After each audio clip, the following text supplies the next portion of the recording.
तो मैं जरा लास्ट क्लास को कंटिन्यू करती हूँ। और आप लोगों को याद होगा मैंने इनकम्प्लीट एसोसिएशन डिसोसिएशन के लिए एक जनरल फॉर्मूला लिखवाया था। नैतिक, आपके पास हुआ था, ये हो गया था ना? बस, तो अब आपको पहले तो मेरे को फॉर्मूले रटाने थे। एसोसिएशन का तो मेरी पिछली क्लास में दबा के डिस्कशन हो गया था। मेनली डिसोसिएशन का, सॉरी, मेनली छूट गया था, तो छूटा था एसोसिएशन।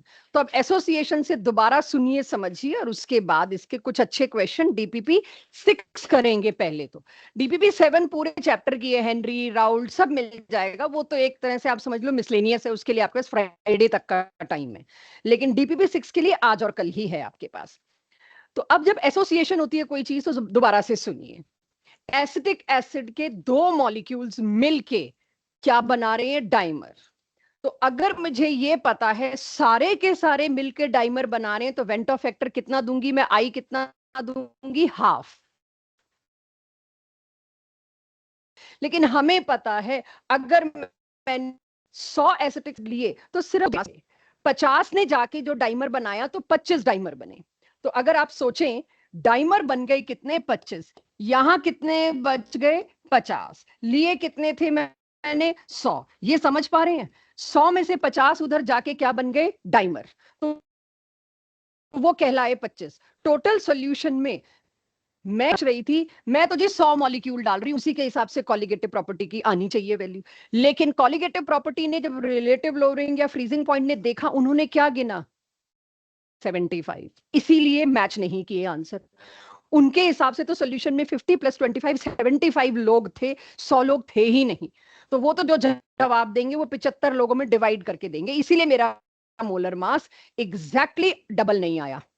एग्जैक्टली डबल नहीं आया। अगर आपसे मैं कहती एज्यूम 100% एसोसिएशन, 100 के 100 मॉलिक्यूल एसोसिएट हो गए, तो आप वेंट ऑफ फैक्टर की वैल्यू फटाक से मेरे को दे देते हाफ, जो आपने छोटे मोटे क्लास टेस्ट और डीपीपीज में देखा। लेकिन अब मुझे पता है सारा एसोसिएट नहीं हुआ है। सारा एसोसिएट होता तो हाफ आता।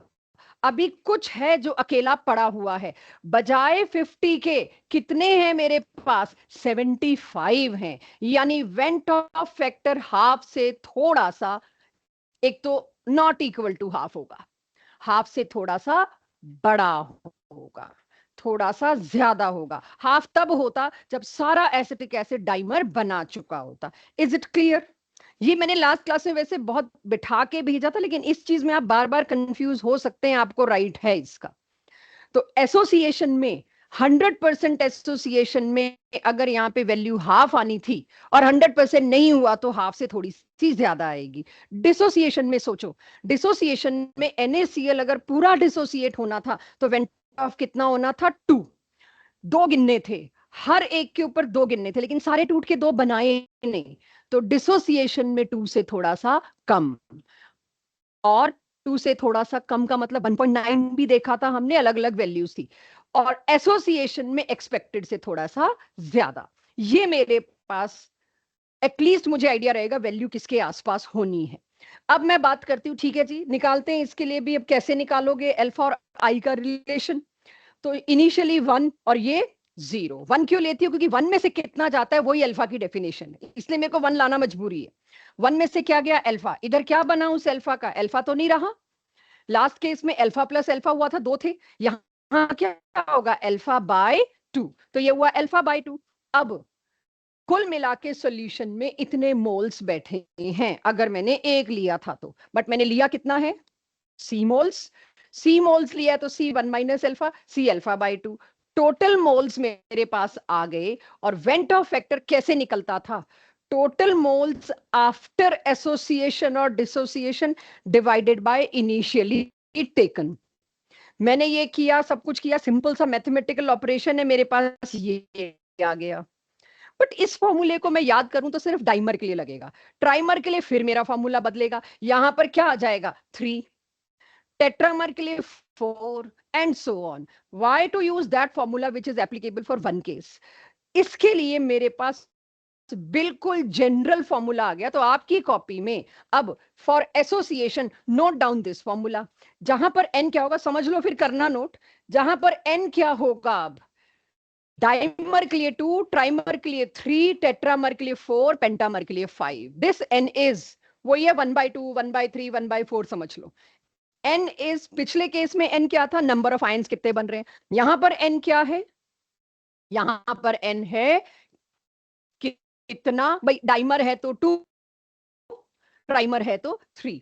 इस एसोसिएशन के फॉर्मूले को नोट करिए, फिर आगे चलते हैं. आपको ऊपर वाली डेरिवेशन भी नोट करनी है, आप कर सकते हैं क्योंकि एनसीईआरटी ने दे रखी है, आपको लगे तो आनी चाहिए, कोई इशू नहीं है. Extra i is equals to this है, नीचे मैंने और इजी करके alpha is equals to this कर रखा है कि आपको दोनों तरह से कोई भी एक फॉर्मूला जो आपको पसंद आता है वो याद कर लो. आई और अल्फा का रिलेशन पर्सनली मेरे से पूछो तो मैं तो इसको पकड़ती हूँ. ये सिंगल लाइन वाला याद करना आसान होता है, नीचे क्या आ रहा है वो टेंशन नहीं लेनी पड़ती, यहां मेरे को फिर उसकी भी टेंशन लेनी पड़ती है. सो आप आई और अल्फा की रिलेशन चाहे इससे निकाल लो चाहे इससे निकाल लो, जिससे मर्जी निकाल लो, आपके पास कंटेंट आ गया. अब जो लास्ट क्लास के क्वेश्चंस हम कर रहे थे उनको भी पकड़ेंगे, और मतलब पढ़ाने वाला कंटेंट अब ऑलमोस्ट खत्म है, अब क्वेश्चंस करेंगे. तो इसके बाद आपने देखा मैंने आपको क्या टर्म पे लाए हूं, अभी यहां पर किस टर्म पे लेके आए हैं हम, alpha, which is degree of dissociation as well as degree of association. Alpha और आई अगर आपको पता है तो अब आपको नेक्स्ट सेट ऑफ क्वेश्चंस के लिए प्रिपेयर करना है. सो अब मैं मूव करती हूँ. ये क्वेश्चन मुझे लगता नहीं डीपीपी में, अगर दिख जाए तो बात अलग है 6 डीपीपी में, बट आई डाउट, शायद ये एनसीईआरटी का है और आई थिंक डीपीपी में नहीं मिलेगा आपको. इस क्वेश्चन को यहीं पे समझिए, अगर डीपीपी में मिल जाएगा तो आपको टेंशन नहीं है, आपको क्वेश्चन भी नोट नहीं करना पड़ेगा, बट आई वांट एक बार यहां देखिए. 0.5 gram of KCL was dissolved इन 100 ग्राम. मेरे को मोलालिटी निकालने का इंतजाम सारा दे दिया, मोलालिटी मेरे पास है, और वेंटॉ फैक्टर आई. मैं तब तक केसीएल का 2 सोचूंगी भी नहीं जब तक क्वेश्चन में हिंट ना दे रखी हो कि ये कंप्लीटली डिसोसिएट हुआ है, अदरवाइज अलग बात है. And the solution froze at इतना, डेल्टा टीएफ दे दिया, डेल्टा टीएफ दे दिया, कहीं ना कहीं क्वेश्चन में केएफ भी दे रखा होगा. कैलकुलेट परसेंटेज आयोनाइजेशन, अल्फा निकालना है. अल्फा क्या होता है, डिग्री ऑफ डिसोसिएशन या आयोनाइजेशन. क्योंकि वो एक फ्रैक्शनल वैल्यू है, उसको 100 से मल्टीप्लाई करते हैं तो क्या आ जाएगा, परसेंटेज डिसोसिएशन, परसेंटेज आयोनाइजेशन. यानी इसको सिर्फ समझा रही हूं, करेंगे आप इसके बेसिस पे 2 क्वेश्चन और करेंगे. तो जो भी लास्ट क्लास में एब्सेंट थे, लॉस्ट थे, नहीं पढ़ पाए, उनके लिए रिवाइवल है यहाँ पे पूरे टॉपिक का, कि अगर मेरे को इस क्वेश्चन में मोलैलिटी दे दी, अगर आप ध्यान दो तो मेरे को मोलैलिटी भी दे दी, मेरे को इसके अंदर डेल्टा टीएफ भी दे दिया, मेरे को इसके अंदर केएफ भी दे दिया, तीनों चीज दे दी. तो सबसे पहले एक बच्चा क्या करता है, क्वेश्चन पढ़ के पहले तो फॉर्मूला लिखता है और उसमें वैल्यूज पुट करता है. तो the moment I write formula delta TF is equals to I K F M, तो सबसे पहले मैं क्या करूंगी, केएफ दे रखा है, मोलैलिटी निकालूंगी. ठीक है, मोलैलिटी कैसे निकलती है, number of moles of solute, solute KCL 0.5 ग्राम दे रखा है, और केसीएल का मोलर मास एक्सपेक्टेड आइडियल जो हम सोचते होते हैं मैंने वो रखा 74.5. डिनोमिनेटर में क्या लिखते हैं, mass of solvent in KG, वो शायद 100 ग्राम दे रखा है तो 0.1 केजी कर दिया मैंने.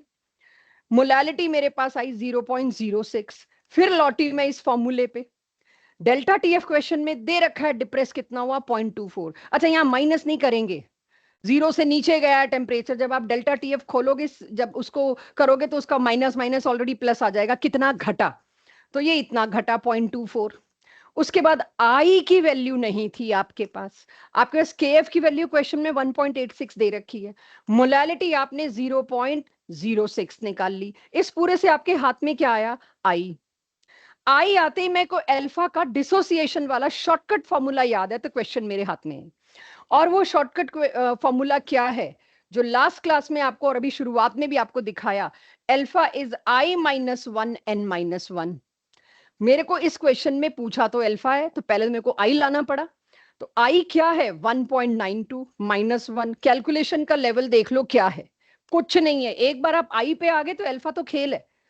Divided by what is an, KCL कितने आयंस बनाता है, 2, it is 2 -1, rest is very easy.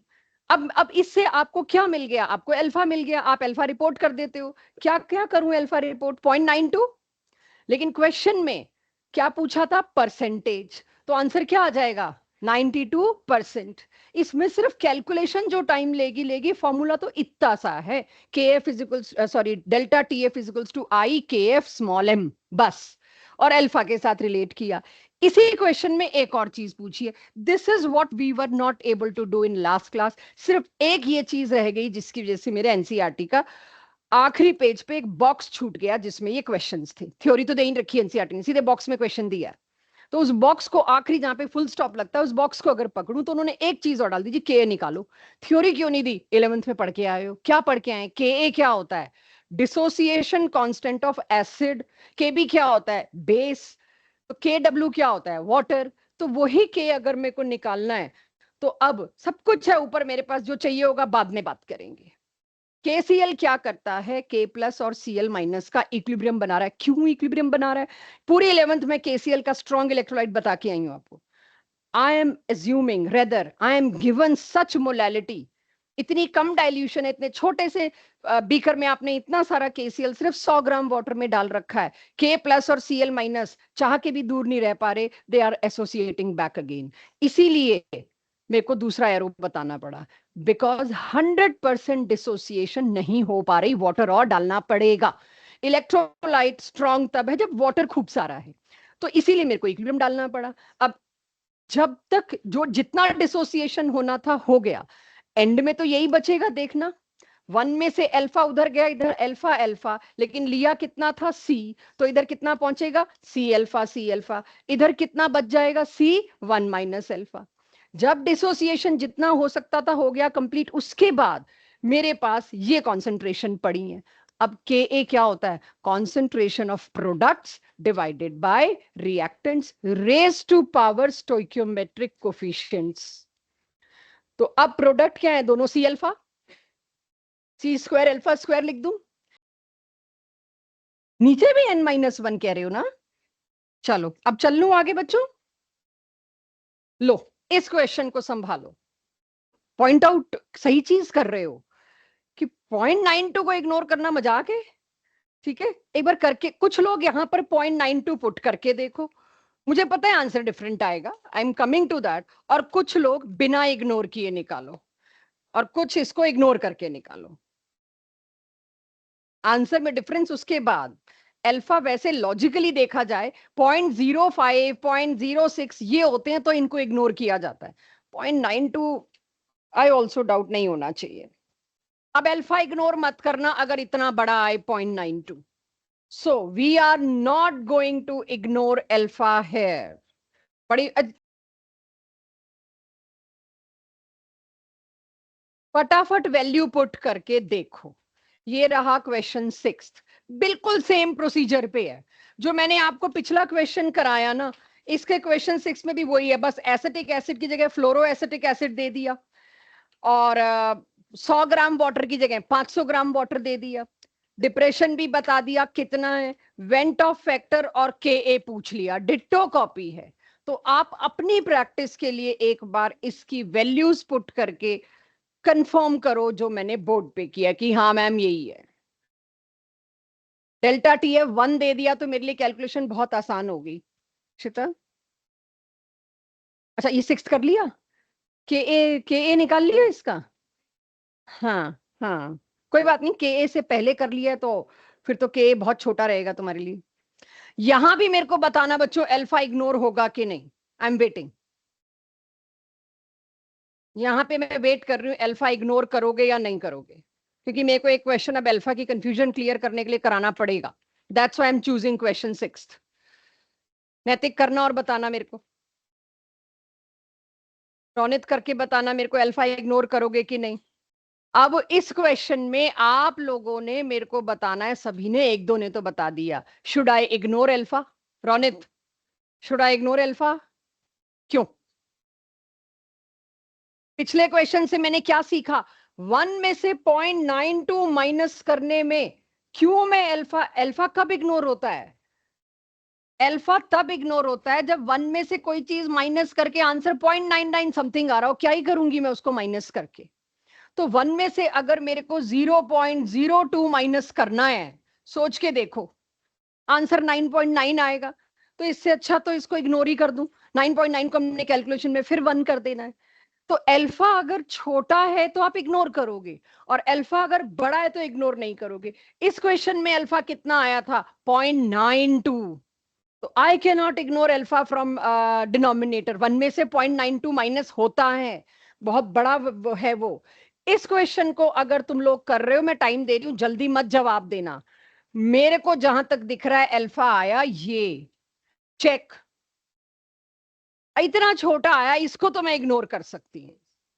इसको मैं माइनस करूंगी 1 में से तो अगेन वही समस्या। तो 0.05, 0.07 ये माइनस करोगे तो क्या है, 9.9 के आसपास ही झूलोगे। तो उनको इग्नोर किया जा सकता है। जब alpha is too small, kindly ignore, otherwise do not ignore. तो 2 क्वेश्चन बैक टू बैक लेने जरूरी थे आपको बताने के लिए कहां अल्फा इग्नोर होता है, कहां नहीं होता। जो भी है, आप लोगों के एक्सप्रेशन बताएंगे मेरे को टॉपिक कब क्लोज करना है। ने इस एन को, मैंने क्या लिया है इस एन को, यही पूछ रहे हो? कितना लेना है इस एन को इस केस में बच्चों? कैसे पता लगा? ये एसिटिक एसिड तो नहीं है। अगर आप इस स्ट्रक्चर को ओपन अप करते हो, CH3 की जगह क्या हुआ, बस एक H की जगह F, उसके बाद आया C double bond O OH, है तो एसिटिक एसिड जैसा ही।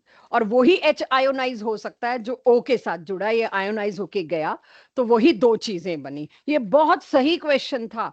कई ऐसे क्वेश्चन आएंगे जहां आपको ये चीज फंसा भी सकती है, बचा भी सकती है। आपको ये नहीं भूलना चाहिए कि एक बार दिमाग में वो इक्वेशन जरूर आनी चाहिए, चीज कैसे ब्रेक हुई। ठीक है, ये जरूर आनी चाहिए। तो डिसोसिएट होके, क्योंकि 2 ही आयंस बने, इसलिए मैंने एन को लिया 2। तो क्वेश्चन 5th करिए। क्वेश्चन 5th इस डीपीपी का मेरे को बहुत अच्छा लगा ये क्वेश्चन। यही जो चल रही है 6th डीपीपी 6 का क्वेश्चन नंबर 5, सब्जेक्टिव शायद।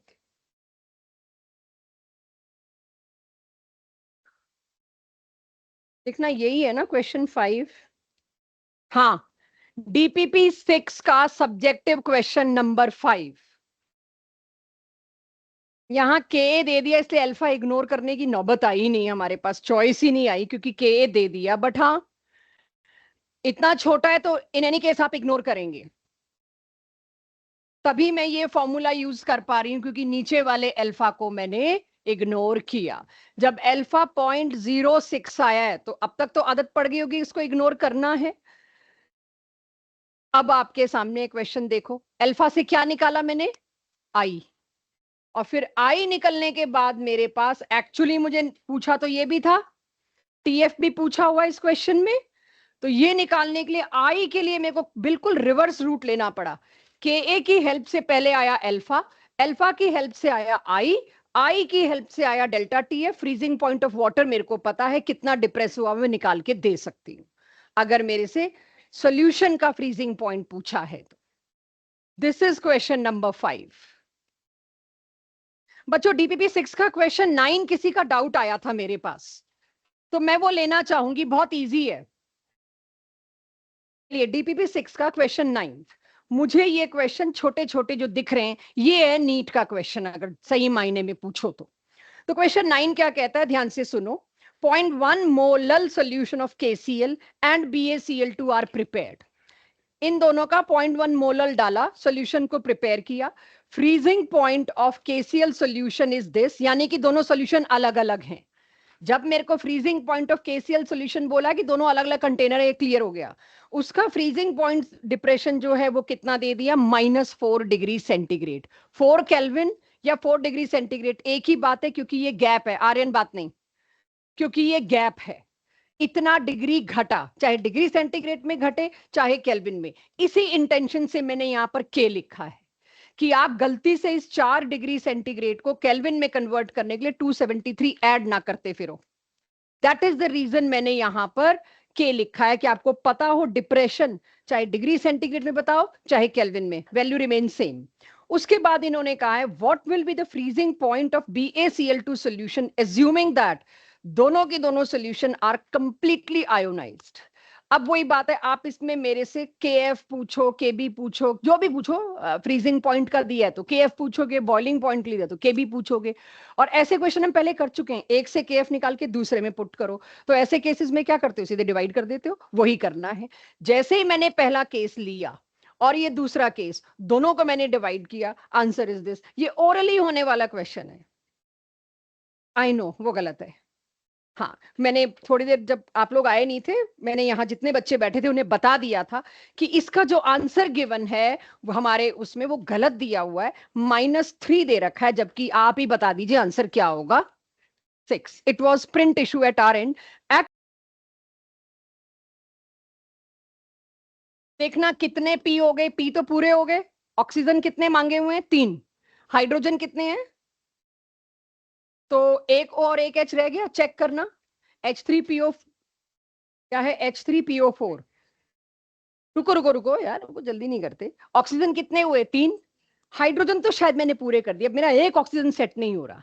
किस तरह से इन एसिड्स के स्ट्रक्चर बनाए जाते हैं वो सिखा रही हूं। जब भी H2SO4, H3PO4, HClO4, ये हाइड्रोजन और ऑक्सीजन वाले एसिड्स जब भी आए, तो उनका बनाने के लिए एक शर्त होती है, ये तो हर एक में बनेगा। एलिमेंट ई, चाहे वो क्लोरीन है, ब्रोमीन है, फास्फोरस है, सल्फर है, कुछ भी है, एलिमेंट ई, उसमें एक डबल बॉन्ड O और एक OH होना कंपलसरी है, बाकी गिनती पूरी कर दो। तो मैंने वो कंपलसरी वाला पार्ट तो पहले ही बना दिया। अब इस गिनती में मेरा एक O छूटा हुआ है, तो उस एक O को यहां बना दूंगी। अब देखा जाए तो इसके 3 डिस्प्लेसेबल H हैं। अगर ये आयोनाइज होगा, कंप्लीट आयोनाइज होगा, तो ये 3 H तो रिलीज करेगा। तो कंप्लीट आयोनाइज होगा तो इसका I4 आएगा। 3 तो H गए और बचा हुआ क्या होगा, PO4 3 नेगेटिव, एक आयन ये और 3H+ अलग। तो वेंट ऑफ फैक्टर होना चाहिए था 4। मेरे हिसाब से यहाँ आंसर वैसे 1 ही होना चाहिए, अगर मेरे को आइडियल बोला है। मस्ट बी इशू जो हमारे आंसर्स में 1.1 दे दिया गया। आइडियल वर्ड बोलते ही तो मेरे पास एक ही बात आती है, ना एसोसिएशन ना डिसोसिएशन। इसमें क्या टेम्प्ट किया गया है, आप वेंट ऑफ फैक्टर H3PO4 का 4 ही पुट करोगे। लास्ट क्लास में जब मैंने आपसे आई वालों की लिस्ट मांगी थी, आप फटाफट मेरे को दिए जा रहे थे, और एक जगह मैंने सुक्रोज लिखा, ग्लूकोज लिखा, तो आपने फटाक से बोल दिया जी 1, क्योंकि ये ऐसे हैं जो डिसोसिएट एसोसिएट नहीं करते। जो डिसोसिएट करता है उसमें मैं आपके दिमाग को फोर्स करती हूँ, आइडियल में हो नहीं पाता। आप 4 ही डाल दोगे, ये तो बड़ा ऑब्वियस है भाई। H3PO4 का वेंट ऑफ फैक्टर 4 होगा, वो आइडियल वर्ड में मिस कर जाती हूँ। तो ये उस धोखे के लिए आपको किया गया। 1.1 है तो will check our answer, it must be wrong. अब आ जाइए आप, ये मतलब ये डीपीपी होने वाली है इजीली।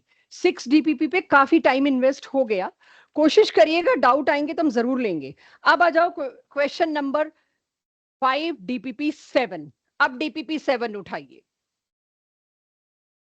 सभी लोग मेरे साथ। डीपीपी 7 ये ऑथेंटिक क्वेश्चन है बिल्कुल। इस चैप्टर को कल को जब भी रिवाइज करेंगे आप, अक्टूबर नवंबर से आपकी रिवीजन शुरू होगी जेई या नीट के लिए, सबसे पहली डीपीपी आप 7 करेंगे। और हो सकता है 7 के बाद आपको कोई डीपीपी करनी ही ना पड़े, क्योंकि इसमें सब आ जाएगा। करिए क्वेश्चन नंबर 5।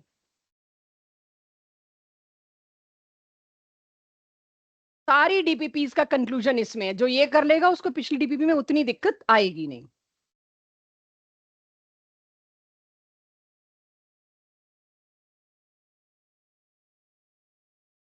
फिर मैं डीपीपी 6 का एक और क्वेश्चन करूंगी आपके साथ, अगर लगा जरूरी तो।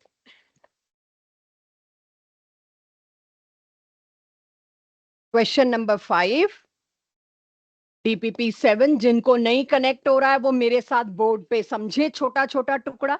जिनको कनेक्ट हो रहा है वो खुद से करें। क्वेश्चन नंबर 5 कहता है, एक सॉल्यूशन है कार्बन डाइऑक्साइड गैस की, CO2 गैस की एक सॉल्यूशन है, और टेम्परेचर दे दिया, उसके Henry law constant and pressure दे दिए दोनों।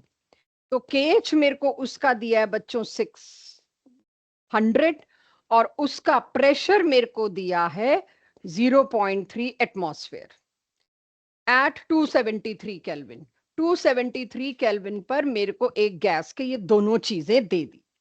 लेकिन अगर मैं टेम्परेचर बढ़ाती हूँ 340 केल्विन, उस वक्त KH हो जाता है, बिल्कुल बढ़ गया, सॉल्युबिलिटी घट जानी है गैस की, तभी KH बढ़ रहा है, दैट इज 3400, और ये हुआ है आपका 340 केल्विन पे।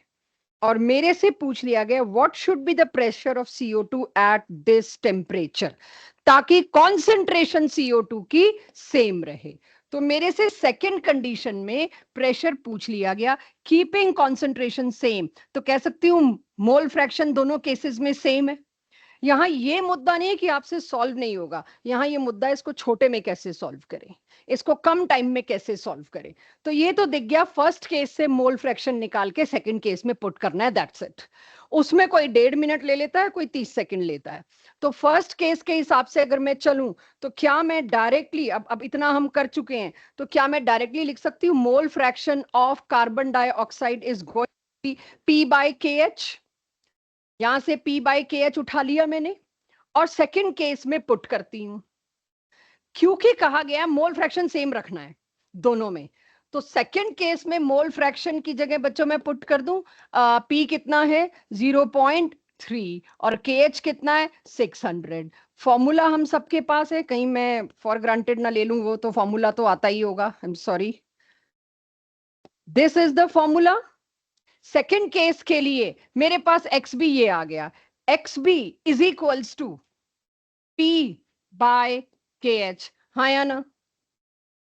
अब P कितना है नेक्स्ट केस में पूछा है, KH कितना है, बस तो अब सॉल्व करके मेरे को दो। तो KH की जगह, मेरे से फास्ट हैं आप लोग, मेरे को बस लिखने दीजिए यहां पर, दिस आ जाएगा प्रेशर। कैलकुलेशन को अब मैं नहीं उतना यहां पे एंटरटेन कर पाऊंगी, क्योंकि यहां तक जो पहुंचा है वो, चाहे इस GPP को करने में आप कैलकुलेटर इस्तेमाल करो ना करो, आई डोंट केयर, मुझे सिर्फ अप्रोच चाहिए, छोटे से छोटा करके कैसे कर, यहां से मोल फ्रैक्शन पुट करके सीधे यहां लाए और उसके बाद जो काटपीट हो सकती है वो करके बड़ा इजी कैलकुलेशन हो जाएगा आपके लिए। अप्रोच अगले क्वेश्चन की, टेक योर टाइम।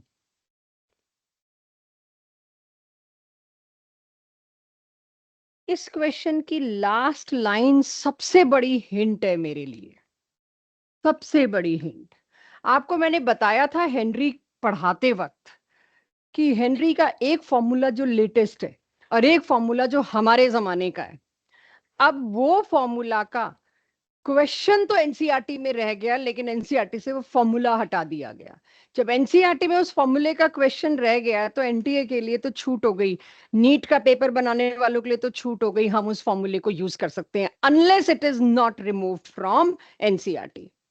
तो आप अगर देखिए डाइल्यूट सोल्यूशन के लिए मोलैरिटीज की जगह पर मैं मोलैलिटी ले सकती हूँ, ये तो सबको क्लियर है, बार बार बोल बोल के कर ही दिया मैंने।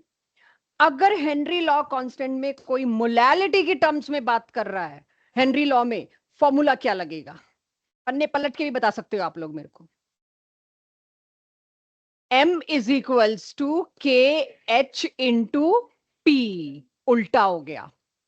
अगर मैं मोल फ्रैक्शन की टर्म्स में बात करती थी तो इधर P आता था, इधर मोल फ्रैक्शन, और तब मैंने ये भी बात की थी ऐसे केस में KH की यूनिट भी उल्टी हो जाएगी। पहले KH की यूनिट आप पास्कल या एटमॉस्फेयर बोलते हो, इसमें इनवर्स बोलोगे। इस फॉर्मूले की मदद से चलना है। अब शुरू कीजिए, क्या करना है, ये अप्रोच बतानी थी कि पहले डिसाइड करो हेनरी, अगर हेनरी का दूसरा फॉर्मूला नहीं पता, हम गए इस क्वेश्चन में, तो क्वेश्चन के एंड में क्लियर हो रहा है मेरे को मोलैलिटी के टर्म्स में बात की हुई है, तो हेनरी का ये फॉर्मूला लगाना पड़ेगा। आई एम वेटिंग, कुछ और आगे खींचिए, अभी भी दिक्कत तो होगी खैर, बट कैसे करोगे, थोड़ी अप्रोच चाहिए।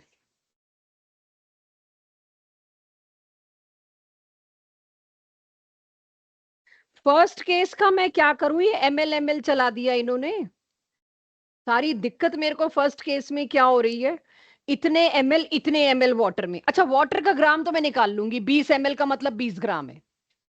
तो सॉल्वेंट का मास तो आ गया मोलैलिटी के लिए, सोल्यूट के मास का क्या करूं, गैस है,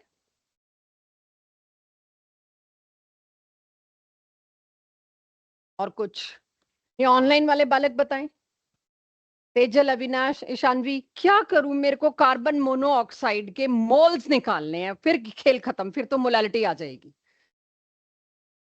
यस, गैस है, PV is equals to NRT. Gas है, PV is equals to NRT. मैंने इसलिए सजा के पी और टी लिख दिया कि किसी के दिमाग में चमक जाए। क्यों लिखा है मैंने पी और टी? आज तक नहीं लिख रही किसी क्वेश्चन में, क्योंकि for a gas PV is equals to NRT. सब कुछ दे रखा है, देख लेना। वॉल्यूम तो दे दिया, प्रेशर तो दे दिया, टेम्परेचर दे दिया। आर आप प्रेशर की यूनिट के सहारे से निकाल लोगे। आगे कार्बन मोनोऑक्साइड के नंबर ऑफ मोल्स, तो मोल फ्रैक्शन भी आ गया। ऊपर के केस में मोल फ्रैक्शन आ गया, अब नीचे के केस में क्या करना है? अब तो तुम लोग करो कोशिश थोड़ी सी। फर्स्ट केस में आपने नंबर ऑफ मोल्स में मान के चलूं अगर निकाल लिया, वाटर का लीटर, केजी सब आपको पता है क्या होता है। फॉर फर्स्ट केस बच्चों फॉर्मूला लिखवाइएगा मेरे को। क्या होगा फॉर्मूला पहले केस के लिए, और दूसरे केस के लिए क्या होगा? केएच निकालने के बजाय वही बार बार बात कर रहे हैं, डिवाइड कर देंगे, केएच तो कट जाएगा। आई होप आपने केएच वैसे निकाला ना हो पूरा पहले केस से। जो इतनी देर से बात हो रही है, जब कोई चीज सेम है तो उनकी दो इक्वेशन को आपको डिवाइड करना है। दोनों केसेस में मोलालिटी तो अलग अलग दिख ही रही है मेरे को।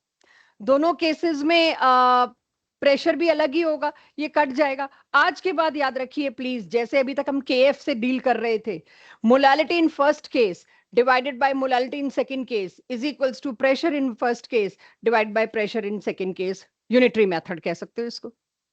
पहले केस में वैल्यू पुट कीजिए, उसकी केएच की वैल्यू उठा के ऐसे पुट करो, या डिवाइड करके केएच काट के करो। करना यही है, सॉल्व इट।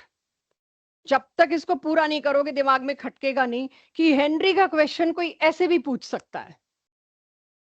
मतलब अप्रोच बता रही हूं, करोगे तो तुम ही लोग। A solution of non-volatile compound of इतने molar concentration is kept separated at 300 Kelvin. What will be the height of water column in meter due to osmotic pressure generated by this solution? Okay. तो मुझे पता है osmotic pressure का formula. यहां मुझे इतना पता चल गया जी, ऑस्मोटिक प्रेशर के बारे में बात की जा रही है, और मोलैरिटी सीधे दे दी मेरे को। तो पाई निकालने के लिए मेरे को इस क्वेश्चन से मोलैरिटी तो सीधे मिल गई 0.01 आर। अब आप उस प्रेशर की यूनिट के हिसाब से, अच्छा केल्विन 300 दे ही दिया, आर क्या पुट करोगे आप? मीटर। वाटर कॉलम आ गया मेरे पास मीटर में, तो अब तो पास्कल लेना पड़ेगा, क्योंकि आप एसआई यूनिट में अगर बात करेंगे तो प्रेशर तो पास्कल में लाना पड़ेगा। तो पास्कल में कितना होता है प्रेशर, कोई मुझे आइडिया दे? 10⁵ तो प्रेशर आपने जो है यहाँ पे, अभी तो मेरे को ऑस्मोटिक प्रेशर निकालना है, बट बात क्या हो रही थी, आर क्या पुट करना है। अगर मैं यहाँ एसआई लेके चलना चाह रही हूँ तो यहाँ भी मेरे को एसआई में लेना पड़ेगा। कहीं गलती होगी तो पकड़िएगा भाई। 8.314 यहां से जो प्रेशर आया वो आपको एक दिन मैंने थोड़ा बहुत बता भी दिया था, I hope. Pressure is rho H G. अब जी क्या पुट करोगे? मीटर, याद रखिएगा एसआई में 9.8। हाइट पूछिए, बस ये बता दो, काम खत्म। इसको पॉइंट, इससे बेटर है मैं यहाँ पे पहले तो एटमॉस्फेयर में निकाल लूं, एंड में पास्कल करूं। बिल्कुल सही, बिल्कुल सही, मुझे यही करेगा करना चाहिए। मैं 8 से काम चला लूं कैलकुलेशन बचाने के लिए, हमें पता है आगे वैल्यू होती है। तो उससे पहले जो तुम पाई लाओगे वो तुम्हारा किस में आएगा? एटमॉस्फेयर में मान के चलिए। एटमॉस्फेयर को फिर करो पास्कल में, गलती का स्कोप कम होगा। बिल्कुल सही, वरना मोलैरिटी मेरे को मीटर क्यूब में, वही 10 की पावर्स का ही फर्क आ जाना था आंसर में, वो गड़बड़ हो जानी थी। करिएगा इस क्वेश्चन को। ये क्वेश्चन 9th मैंने इसीलिए चूज कर रखा था कि ये तो मेरा इरादा ही था, तो मुझे करते वक्त पता चला ये भी गलती होगी। रो क्या पुट करोगे, मैं उसका वेट कर रही हूँ। 1 1000 1 नहीं 1000। ठीक है, अब ये तुम्हें दिमाग लगाना है, मैम 1 क्यों नहीं 1000 क्यों? This should be your job, वरना बड़ी स्पून फीडिंग हो जाएगी।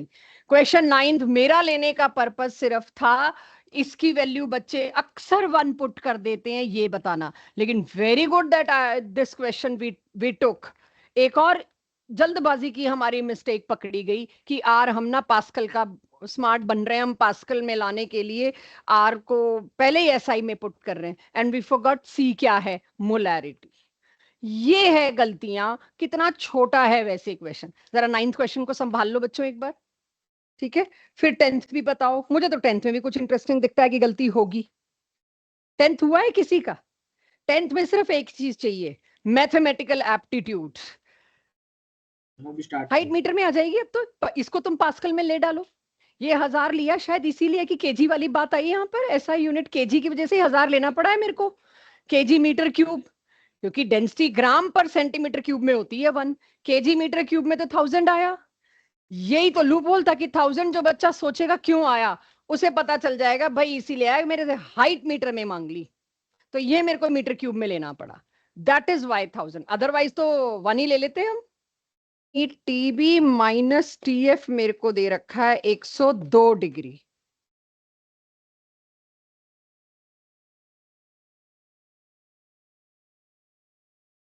उस सॉल्यूशन में, अच्छा वाटर के बॉइलिंग पॉइंट और फ्रीजिंग पॉइंट का डिफरेंस मेरे को पता है। ओके, तो डेल्टा टीबी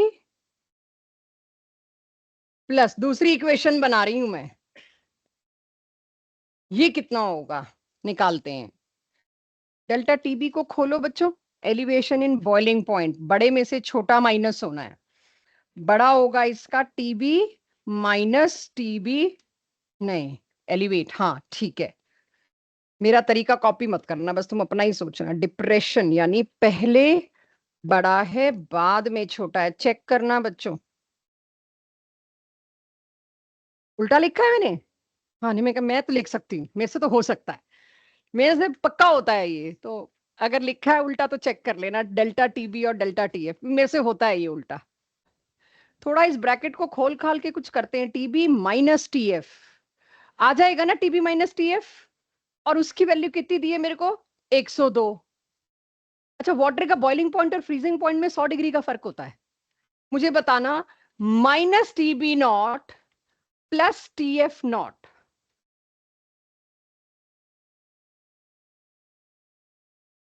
-100।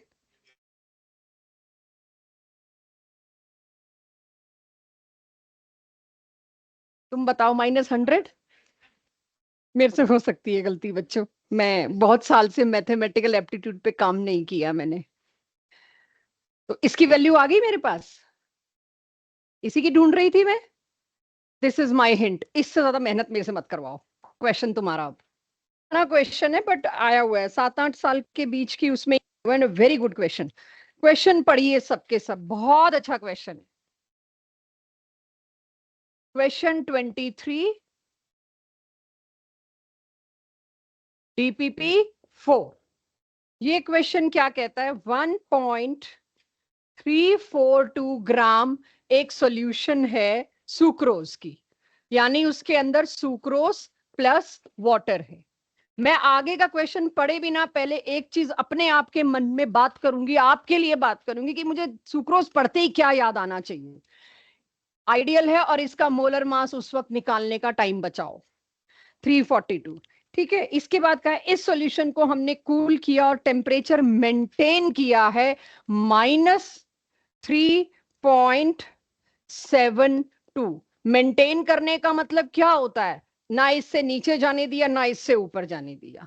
और हमें पता है वाटर का फ्रीजिंग पॉइंट 0 डिग्री है, यानी सुक्रोज डाल के मैंने वाटर का टेम्परेचर, सोल्यूशन फ्रीज होने का मतलब क्या है, सॉल्वेंट फ्रीज होना, तो मैंने सॉल्वेंट को फ्रीज होने से यहां तक रोकने की कोशिश की है। आई एम नॉट सेइंग कि सॉल्वेंट फ्रीज नहीं हुआ, उस सॉल्यूशन का टेम्परेचर मैंने इतना मेंटेन किया, यानी फ्रीजिंग पॉइंट कितना डिप्रेस किया मैंने, फ्रीजिंग पॉइंट डिप्रेस किया -3.72। आई तो यहां लेने की जरूरत नहीं है, 1 है, सुक्रोज है। और उसके बाद मैंने लिख दिया KF/m, कुछ तो इससे लेना देना है इसका, मैंने भी क्वेश्चन पूरा नहीं पढ़ा, तो छोटे छोटे टुकड़े में क्वेश्चन को काटते जाएंगे। How much ice will separate out if the solution molality is 1, सारी की इस फ्रेज में है। ये क्या कहता है, कितनी आइस निकल के बाहर आएगी अगर मैंने सुक्रोज सिर्फ 1 मोलल डाल के रखा है तो। अब सुक्रोज आपने 1 मोलल डाला है, 1 मोलल का मतलब क्या है, 1 मोल, यानी यहां से मुझे पता चल गया इस सॉल्यूशन में 342 ग्राम तो सुक्रोज था, वाटर कितना था? पहले तो मेरे को जो आता है मैं उस टुकड़े पे बात करूंगी भी, जो आता है पहले वो तो सॉर्ट कर लूं। 1000 ग्राम वाटर है, सुक्रोज 342 है, और क्यों क्यों की बोली दिया 1 मोल है, 1 मोल मतलब इतना है। अगर मेरे को इस क्वेश्चन में केएफ भी गिवन होगा, क्वेश्चन में नहीं आप पुट कर ही लोगे, आपको मैं बता दूंगी केएफ गिवन होता है, दे भी रखा होगा। कितना दिया है क्वेश्चन केएफ? 1.86 वाटर का केस है। मोलैलिटी के फॉर्मूले को खोल रही हूं, वैल्यूज को नहीं।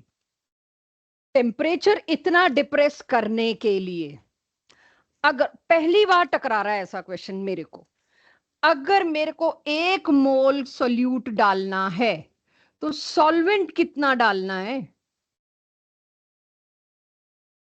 वो निकालना पड़ेगा। सॉल्वेंट कितना डालना था और डाल कितना रखा है।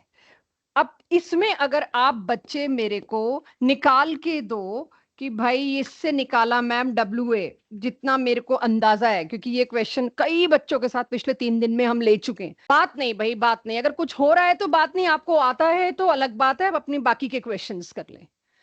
तो यानी इस क्वेश्चन में मेंटेन वर्ड जो आ गया ना, इतना टेम्परेचर मेरे को वाटर का मेंटेन करने के लिए 1 मोलल सुक्रोज डाला है। कहीं मैं वाटर ज्यादा तो नहीं डाल गई, 1000 ग्राम।